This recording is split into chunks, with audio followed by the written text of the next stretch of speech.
Namo Sanyadi Budaya, Namo Buddhaya.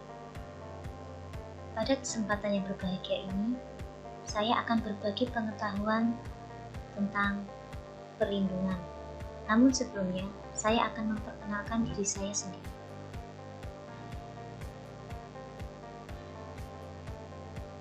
Perkenalkan, nama saya Laraswati. Saya lahir di Cilacap 9 Mei 1999. Saya kuliah di SDIP Semarang Tunggal Boyolali semester 6.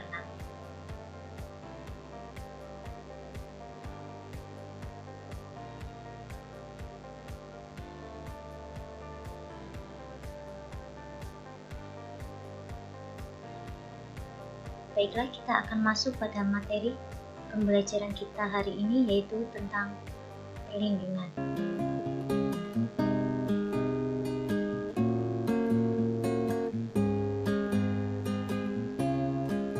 Pokok bahasan yang akan kita bahas pada pembelajaran kali ini adalah pengertian perlindungan secara umum, pengertian perlindungan menurut agama Buddha. Yang ketiga adalah perlindungan yang benar. Yang keempat, perlindungan yang salah. Pembahasan yang kelima adalah berlindung kepada Buddha. Pembahasan keenam, berlindung kepada Dhamma. Pembahasan ketujuh yaitu berlindung kepada Sangha. Baiklah, kita akan memulai pokok bahasan yang pertama, yaitu pengertian perlindungan atau definisi perlindungan. Perlindungan adalah hak yang didapatkan oleh setiap masyarakat dalam wilayah suatu negara, yaitu berupa hak untuk mendapatkan atau memperoleh keamanan dan kenyamanan, sehingga masyarakat merasa tenang dan damai. Selain itu, pengertian perlindungan adalah tempat berlindung atau memperlindungi. Dalam Kamus Besar Bahasa Indonesia, perlindungan berasal dari kata lindung yang memiliki arti mengayomi, mencegah, mempertahankan, dan membentengi.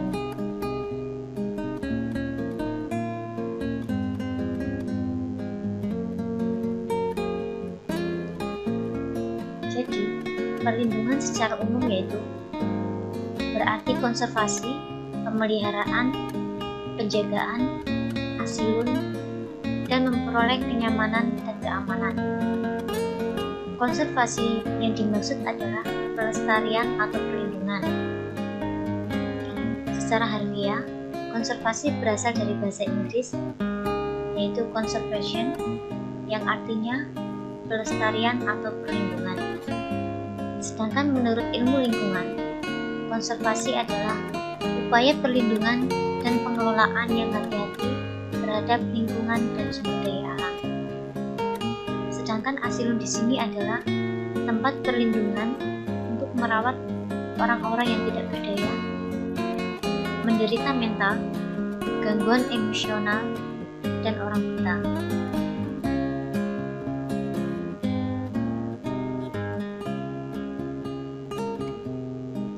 Perlindungan dalam agama Buddha.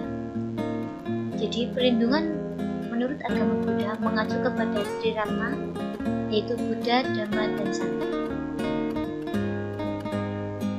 Cara melindungi fisik yang benar. Prinsip pengakuan dan perlindungan terhadap kehidupan manusia merupakan bagian dari prinsip perlindungan Triratna. Sering disejajarkan dengan istilah hak-hak dasar manusia.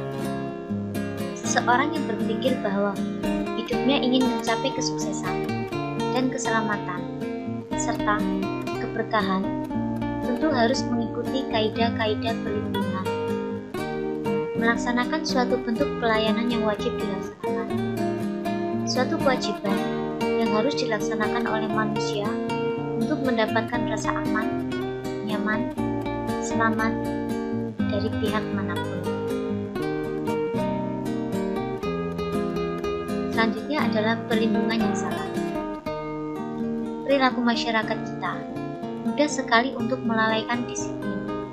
Padahal, ketidakdisiplinan akan berpengaruh terhadap diri sendiri.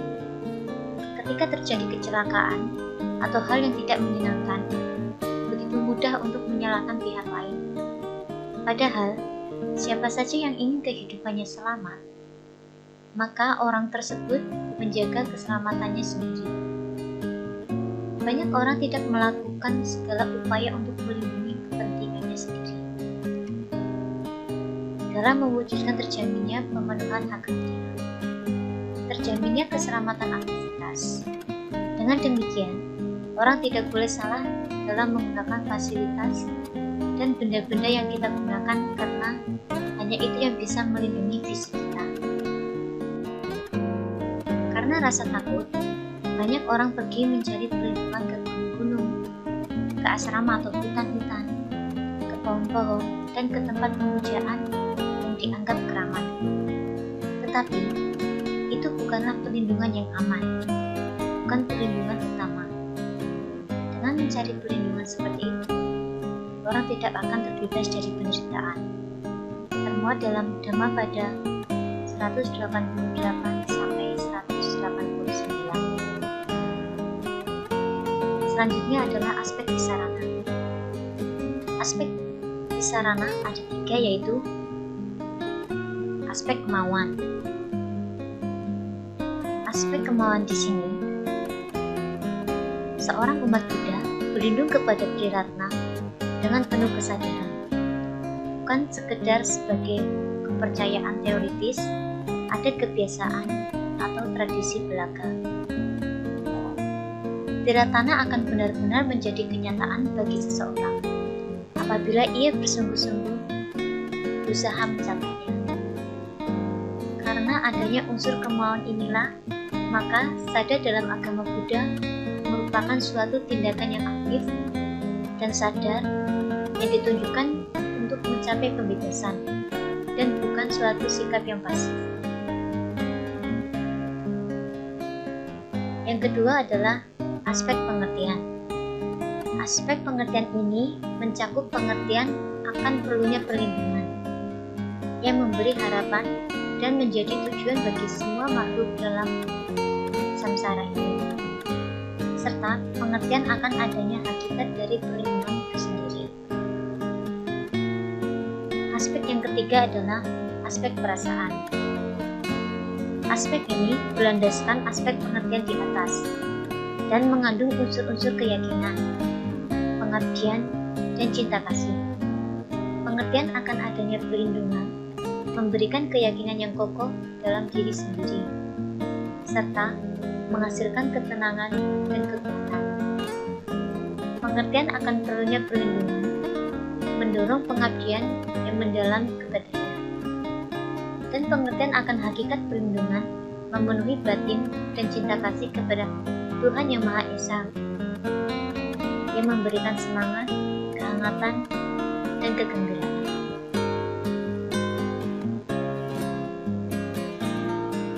Berlindung kepada Buddha.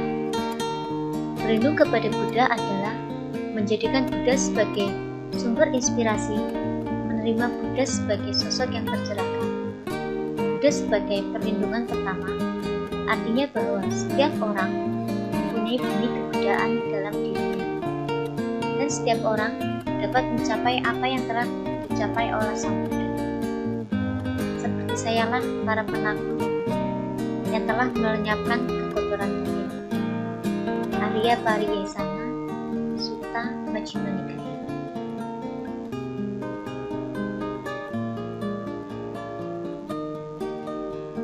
Sang Buddha memiliki 9 kemuliaan agung atau sifat unggul Sang Buddha.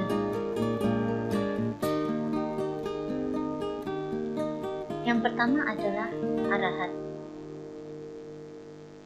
Arahat di sini berarti murni sempurna dari kekotoran sehingga tidak berbekas, bahkan yang samar-samar sekalipun yang dapat menunjukkan keberadaannya. Arahat tidak lagi untuk melakukan kejahatan, bahkan pada saat tidak ada seorang pun yang mengetahui. Seorang arahat telah mematahkan jeruji lingkaran lahir. Seorang arahat layak dihormati oleh semua makhluk di 3 alam, yaitu manusia, dewa, dan Brahma. Sifat agung Sang Buddha yang kedua adalah Sama Sang Buddha. Sama Sang Buddha telah mencapai pencerahan sempurna. Dalam arti, beliau benar-benar memahami Dhamma oleh kecerdasan dan pandangan cerah dan mampu menjelaskan kepada makhluk. Yang ketiga adalah Wicacarana Sampano, memiliki 3 pengetahuan, yaitu pengetahuan tentang kehidupan lampau semua makhluk, mata dewa, dan padamnya semua noda moral. Yang mana pengetahuan ini terdiri dari 8 pengetahuan beserta praktik moralitas yang sempurna yang dijelaskan dalam 15 cara. Selanjutnya adalah Sugato. Karena Sang Buddha mencapai Nibbana melalui 4 marga, karena beliau hanya mengatakan hal-hal yang benar dan bermanfaat. Selanjutnya adalah Lokalita. Beliau mengetahui kondisi-kondisi yang muncul dalam diri semua makhluk, penyebab kelahiran mereka dalam berbagai alam kehidupan, dan fenomena jasmani dan batin yang berkondisi.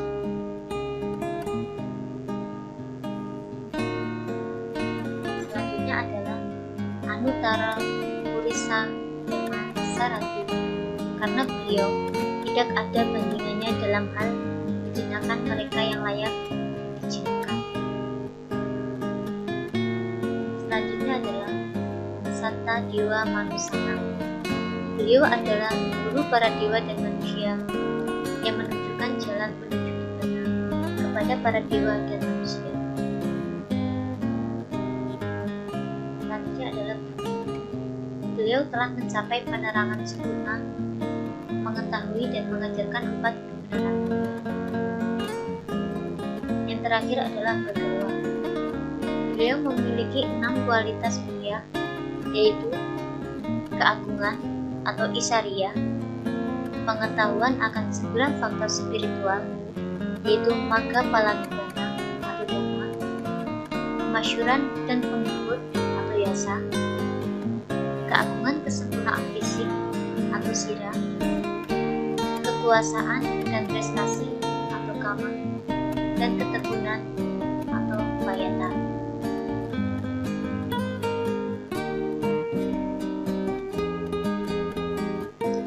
Selanjutnya adalah berlindung kepada Dhamma. Dhamma sebagai perlindungan kedua hanya akan bermanfaat jika kita mau mempraktekannya. Maka, berlindung pada Dhamma adalah menjadikan Dhamma sebagai cara dan tujuan hidup.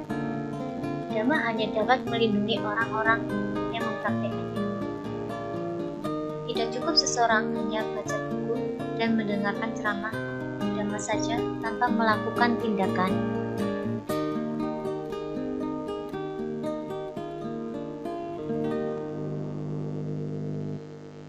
Sifat Dhamma atau Dhammaguna.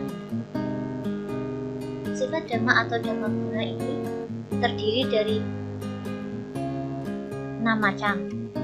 Yang pertama yaitu Swakato Bhagavata Dhamma,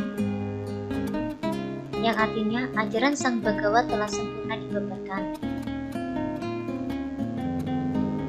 Yang kedua, Sanidiko, yang berarti berada sangat dekat atau kesenyataan yang dapat dilihat dan dilaksanakan dengan kekuatan sendiri.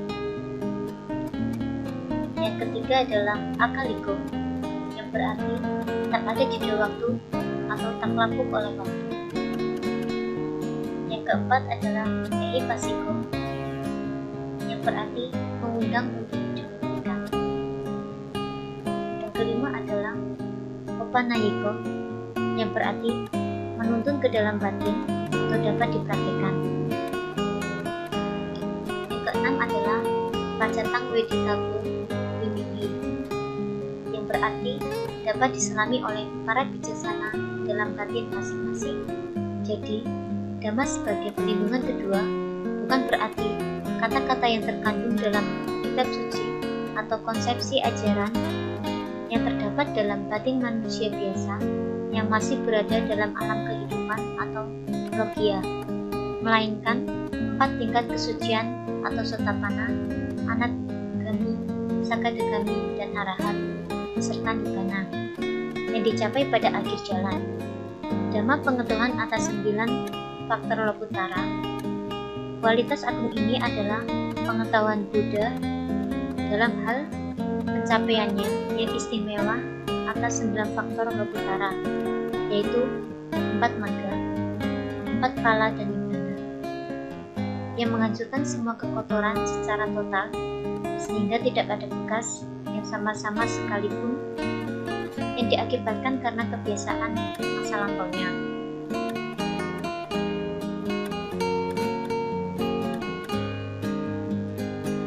Selanjutnya adalah berlindung kepada Sangha. Sangha sebagai perlindungan ketiga kesemuan para bhikkhu suci yang telah mencapai tingkat-tingkat kesucian atau Arya Sangha. Maknanya adalah perlindungan yang aktif, artinya hasil usaha kita sendirilah yang dapat melindungi kita. Jadi, mereka yang praktik Dhamma akan terlindungi oleh Dhamma, dan yang tidak praktik tidak akan terlindungi. Selanjutnya adalah 9 ciri mulia Sangha, atau kita sering menyebutnya dengan sifat mulia Sangha. Sifat mulia Sangha ini terdiri dari 9 macam, yaitu yang pertama Supatipanang, yang berarti berkelakuan baik. Yang kedua adalah Ujupatipanang, yang berarti kelakuan jujur. Yang ketiga adalah Nayapatipanang, yang berarti berkelakuan bijaksana. Yang keempat adalah Samijjipatipanang, yang berarti berkelakuan pantas. Yang kelima adalah Ahuneo, atau pantas diberi bingkisan-bingkisan. Yang keenam adalah Rahuneo, yang artinya pantas diberi pemberian-pemberian. Yang ketujuh adalah Dakineo, yang berarti pantas diberi persembahan-persembahan. Persembahan di sini berupa dana kepada anggota Sangha. Selanjutnya adalah Anjali Karaneo, yang berarti pantas diberi penghormatan. Dan yang kesembilan adalah Anutarang Punyaketang Lokasa, yang berarti tempat yang tiada bandingannya bagi dunia untuk menanam benih-benih perbuatan jasa.